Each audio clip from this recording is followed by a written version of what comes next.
記者吳廖婷等興坤局報道。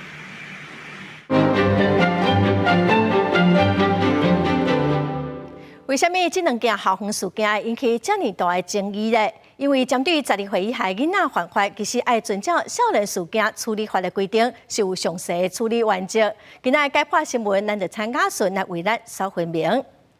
是主播。咱来讲到这12岁以下儿童，若是犯法是要安怎处理？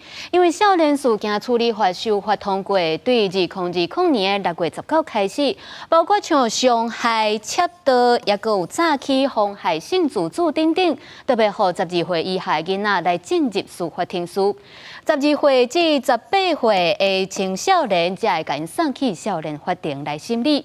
因若警方接到报案，知影讲这是12岁以下囡仔犯案，应该是要去现场来协助劝导。上重要的就是要通知囡仔的家长到场来陪同，也是管教为主。若是讲这个囡仔真正情形较严重，真正恶质的，就要交予社政教育保护辅导。假使讲警察干那是要带囡仔去做笔录，把这案件调查好清楚，嘛应该爱请家长陪囡仔做回去。因若针对着即届台中市即个6年的学生，也陆陆帮的找啊，甲老师拍甲乌青。隔顿讲，老师是决定要报警察来甲即个囡仔警告一下，因为即个囡仔是拄啊满12岁，警方无等着家长做伙甲囡仔去做笔录，就甲囡仔带走。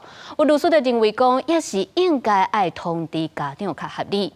因若针对着被害者这边，面对未成年的加害者，也是会当对加害者，也阁有应该爱尽着监督责任的家长甲监护人，提起损害赔偿的民事诉讼，会当替因家己来讨回一个公道。